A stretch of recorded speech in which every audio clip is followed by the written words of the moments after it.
नमस्कार. लग्नाची बेडी या मालिकेच्या आजच्या भागामध्ये आपण बघूया. सिंधू विशालला म्हणत असते, बरं आता आपण निघूया का, उशीर होतोय. तेव्हा विशाल म्हणतो, सिंधू, डेझर्ट शिवाय आपलं जेवण कसं काय पूर्ण होईल बरं, मी आपल्यासाठी डेझर्ट मागवलंय. तेव्हा सिंधू म्हणते, नाही नको नको, खूप जेवलोय आपण. तेव्हा विशाल म्हणतो, खूप कुठे जेवलोय, आपण सूप घेतलं, थोडासा पुलाव खाल्लाय आणि सॅलड खाल्लंय, बाकी तर आपण काही खाल्लेलं नाहीये. थांब, मी तुझ्यासाठी गोड मागवलंय. तेव्हा सिंधू म्हणते, नाही पण मी 7च्या नंतर काहीही गोड खात नाही. तेव्हा विशाल म्हणतो, हो का. तर इकडे मधू आणि राघवसुद्धा आलेले असतात. तर मधू इथे छान एन्जॉय करत असते. राघव मात्र सिंधूकडे आणि विशालकडे लक्ष ठेवून असतो. तेव्हा सिंधू म्हणते, नाही मी खरं सांगते, मी 7च्या नंतर काहीही गोड खात नाही. तेव्हा इथे विशाल म्हणतो, अरे वा, म्हणजे तू खूपच स्ट्रिक्ट आणि खूपच डिसिप्लिन डॉक्टर आहेस. तेव्हा सिंधू म्हणते, हो असायलाच हवं ना, ही तर चांगली गोष्ट आहे. तेव्हा विशाल म्हणतो, हो हो, खूपच जास्त चांगली गोष्ट आहे. पण आता मी तुझ्यासाठी असं गोड मागवलंय ना सिंधू, जे तू नाही म्हणू शकणार नाहीयेस. तुझा जो काही हा नियम आहे ना, तो तू आजच्या दिवशी मोडणार आहेस, बघच तू.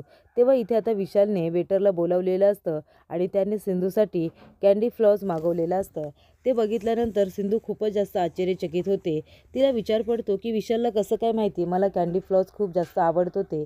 तेव्हा तिला आठवतं, राघवने सुद्धा तिच्यासाठी कॅन्डी फ्लॉस आणलेलं असतं आणि दोघांनी मिळून ते खाल्लेलं असतं. ज्या दिवशी सिंधू राघववरती चिडलेली असते, त्या दिवशी राघवने सिंधूसाठी कॅन्डी फ्लॉस आणलेलं असतं. तर इकडे आता विशालने सुद्धा सिंधूसाठी डेझर्टमध्ये कॅन्डी फ्लॉस मागवलेलं असतं. तेव्हा सिंधू म्हणते, तुम्हाला कसं काय माहिती मला कॅन्डी फ्लॉस आवडतं ते.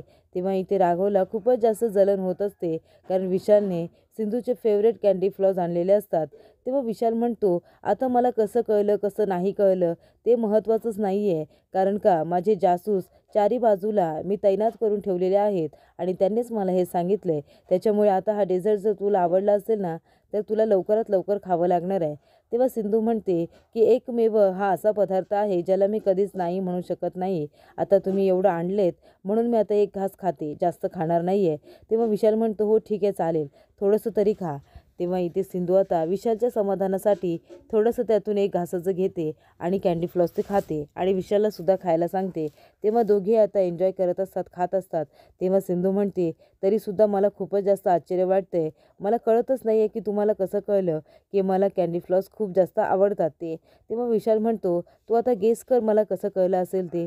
तर इकडे राघवला खूपच जास्त राग येत असतो, त्याच्या डोळ्यामध्ये पाणी आलेलं असतं. तेव्हा मधू म्हणत असते, राघव काय झाले, तुझ्या डोळ्यात पाणी काय. तेव्हा राघव म्हणतो, नाही काही नाही, माती वगैरे गेली असेल. आणि तो म्हणतो, बरं ठीक आहे, तुझं झालं असेल तर आपण निघूया का, चल आपण जाऊया. तेव्हा इथे मधू म्हणते, अरे असं काय करतोयस, आत्ताच आपण सूप घेतलोय, राईस मागवलाय ना आपण, राईस घेऊया आणि जाऊया ना. तेव्हा इथे राघव म्हणतो, हे बा आपण एक काम करूया, राईस आपण पार्सल घेऊया आणि घरी गेल्यानंतर खाऊ. तेव्हा मधू म्हणते, राघव तुला जर माझ्याबरोबर डिनरला यायचंच नव्हतं, एवढा जर तुला कंटाळा आला होता, मग कशाला मला इथे घेऊन आलायस तू, नव्हतं आणायचं होतंस ना. तेव्हा राघव म्हणतो, तू बरोबर बोलतेस मधू, म्हणजे मला कंटाळा नाही आलाय, मला आहे ना असं जलजल होतं इथे, त्याच्यामुळे मला त्रास होतोय. तेव्हा मधू म्हणते, राघव मग आधी नाही सांगायचं आहे का तुला त्रास होतोय ते. बरं ठीक आहे, आपण नंतर कधीतरी येऊ, आता आपण घरी जाऊया. तर इथे सिंधू म्हणत असते, खरंच मला खूपच आश्चर्य वाटते की तुम्ही माझ्यासाठी हे मागवलं आहे, माझं फेवरेट पदार्थ. बरं ठीक आहे, आता आपण निघूया का. तेव्हा इथे विशाल म्हणतो, मी आलोच. तर तिकडे राघव आणि मधूसुद्धा आता जायला निघालेले असतात. तर इथे अन्वी विचार करत असते की हा विशाल कर्णिक कोण आहे, हा माणूस एवढं शुगर कोटिंग करत होता. मला तर विशाल कर्णिक आहे ना कोणतरी खूपच जास्त फ्रॉड माणूस वाटतोय. म्हणजे कोण एवढं गोड गोड बोलतं ना आताच्या ह्याच्यामध्ये. मला त्याची माहिती शोधून काढायलाच हवी, पण कशी कशी मी माहिती शोधून काढू, असा प्रश्न आता इथे अन्वीला पडलेला असतो. तेवढ्यातच अन्वीचा फ्रेंड कुणाल, याला आता अन्वीची आठवण येते आणि तो आता अन्वीला फोन करतो. तेव्हा अन्वी म्हणते, कुणाल तुझ्याकडे काही महत्त्वाचं बोलायला नसेल ना तर प्लीज आता फोन ठेव, मला काम आहे. तेव्हा विशाल म्हणतो, मी कॉलेजला आलो नव्हतो ना, मला नोट्स हव्यात, नोट्स, जरा नोट्स पाठवतेस का. तेव्हा अन्वीला आठवतं की हा कुणाल खूपच मोठा हॅकर आहे, तो कुणाचंही अकाउंट हॅक करू शकतो. तेव्हा इथे अन्वी म्हणते की कुणाल मला जरा तुझी मदत हवी आहे, हे बघ मला आहे ना कुणाची तरी माहिती मिळवायची आहे. तेव्हा कुणाल म्हणतो, हे बघ मला माहिती आहे, म्हणजे कुणाचंही आयडिया असं न विचारता चेक करणं हे चुकीचं आहे ना, बेकायदेशीर आहे, ते कायद्यात बसत नाही. सगळं क्रिमिनल लोकं करतात, तुला माहिती आहे ना. तेव्हा अन्वी म्हणते, प्लीज कुणाल, प्लीज माझी हेल्प कर. तेव्हा कुणाल म्हणतो, एवढं जर महत्त्वाचं आहे तर तुझ्या मामाला सांग ना. तेव्हा अन्वी म्हणते, मामाला सांगितलं होतं, पण मामाने जेव्हा माहिती मिळवली तेव्हा पॉझिटिव्ह रिस्पॉन्स आला होता. म्हणजे सगळी माहिती पॉझिटिव्हच मिळाली. Please please darling, please help कर ना माझी. तेव्हा कुणाल म्हणतो, ठीक आहे मी करतो तुझी हेल्प. तेव्हा इथे आता कुणालला डार्लिंग म्हणालेली असते अन्वी, त्याच्यामुळे त्याला फार आनंद झालेला असतो. तरी ते सिंधू एकटी बसलेली असते. तेवढं ते 4-5 माणसं येतात आणि तिला छेडतात. ते म्हणतात, काय एकटीच का बसलीस अशी? चल आमच्याबरोबर येतेस का? एकटीच बसू नकोस. तेव्हा सिंधू म्हणते, जा इथून. तेव्हा तो माणूस म्हणतो, का जायचं आम्ही? तू सुद्धा आमच्याबरोबर चल. तुला माहिती आहे का माझा बाप किती मोठा माणूस आहे ते. चल चल माझ्याबरोबर चल. आणि तो सिंधूचा हात पकडतो. तेव्हा इथे सिंधू त्याच्या जोरात कानाखाली मारते आणि म्हणते, तुझी हिंमत कशी झाली माझा हात पकडायची? आणि एक गोष्ट लक्षात ठेव, बापाच्या जीवावर ह्या उड्या मारतोयस ना, त्या जरा जपून मार आणि मुलींशी बोलताना जरा नीट बोल. तेव्हा इथे तो म्हणतो, की आता तर तुला मी माझ्याबरोबर घेऊनच जाणार. आणि तो पुन्हा सिंधूचा हात पकडतो. तेवढ्यातच तिथे विशाल येतो आणि त्या माणसांना तो मार मार मारतो. तेवढ्यातच तिथे मॅनेजर येतात आणि म्हणतात, की आताच्या आता पोलिसांना फोन करा आणि यांना ताब्यामध्ये टाकायला सांगा. तर इथे आता मारामारी करत असताना विशालच्या हाताला कापलेलं असतं, त्यातून रक्त येत असतं. तेव्हा सिंधू म्हणते, विशाल तुमच्या हाताला लागले, रक्तसुद्धा येते. तेव्हा विशाल म्हणतो, नाही सिंधू, एवढं काहीच नाही आहे. आणि त्याच्या हातातून रक्त येत असतं. त्यामुळे सिंधू लगेचच तिथून पेपर टिश्यू घेते आणि विशालच्या हाताला जिथून रक्त येत असतं ती जागा व्यवस्थित पुसून घेते. आणि सिंधू आपल्या पर्समधून रुमाल काढते आणि तो सुद्धा आता विशालच्या हाताला ती स्वतःच्या हाताने बांधत असते. तेव्हा राघवला खूप जास्त राग येतो. तो तिथून काटे चम्मच घेतो आपल्या हातामध्ये आणि तो ताकदीशी पूर्णपणे वाकवतो. तेवढ्यातच मधू येते आणि म्हणते, राघव काय करतोयस तू?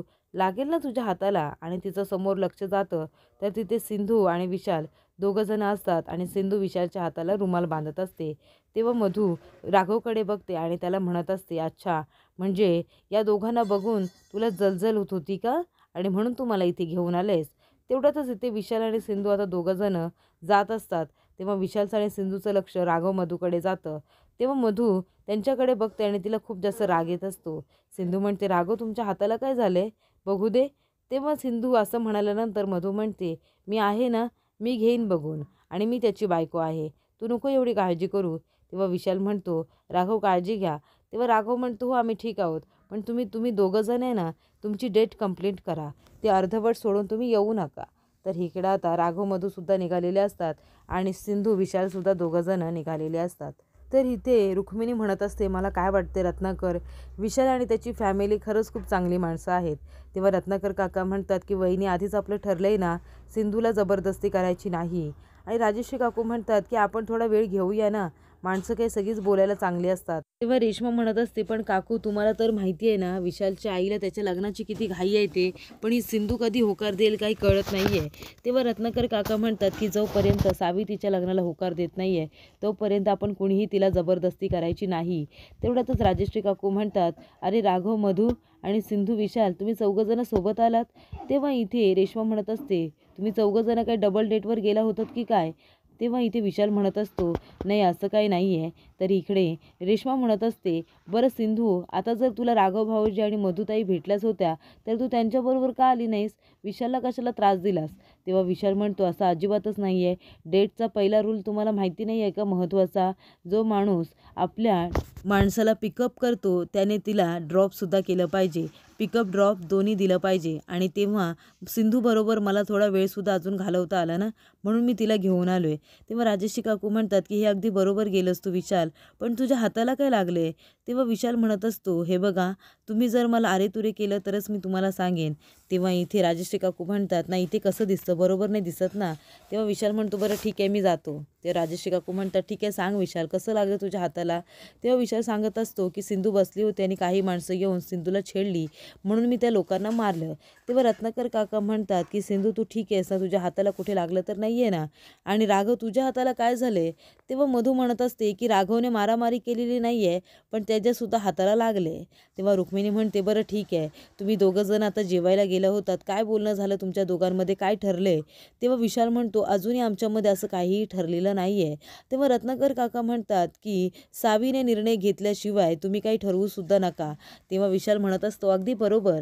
आणि एक गोष्ट मी तुम्हाला सांगतो, कुणी आहे ना सिंधूला फोर्स करू नका, तिचा निर्णय तिला घेऊ द्या. आणि तो सुद्धा आता जायला निघतो. तर इथे विशाल गेल्यानंतर सगळेजण सुद्धा इकडे तिकडे आपापल्या रूममध्ये निघून जातात. तेव्हा मधू जाते आणि रुक्मिणीला म्हणत असते की काकू मला खरंच खूप टेन्शन आले राघवच्या वागण्याचं. तेव्हा इथे आणि ही सिंधू पण बघा ना, आता विशालला सिंधू पसंत आहे पण ती किती वेळ घेते, ती लग्न करेल ना. तेव्हा रुक्मिणी म्हणते मला सुद्धा काही बोलता येत नाही आहे, कारण रत्नाकर, राजश्री आणि राघव तिघेही तिच्याबरोबर आहेत, त्याच्यामुळे आता आपल्याला घाई करून जमणार नाही आहे. तेव्हा इथे आता मधूला टेन्शन आलेलं असतं. तिला असं वाटत असतं की सिंधू लग्नाला होकार देते की नाही, की नकार देते, या गोष्टीची तिला भीती वाटत असते. तर पुढील भागामध्ये आपण इथे बघूया, इथे विशाल आपल्या फॅमिलीला घेऊन आलेला असतो सिंधूच्या इथे आणि तो गुडघ्यावरती बसून सिंधूच्या समोर अंगठी करतो आणि तिला म्हणत असतो की सिंधू तू माझ्याबरोबर लग्न करायला तयार आहेस का, सांग ना. तेव्हा इथे सिंधू आता सगळ्यांसमोर काय उत्तर देणार. तर राघव खूपच जास्त घाबरलेला असतो, कारण लगेच तडकाफडकी विशाल पुन्हा आलेला असतो, ते सुद्धा इथे एंगेजमेंट रिंग घेऊन. आणि ती बघितल्यानंतर आता सिंधूला खूपच जास्त टेन्शन आलेलं असतं.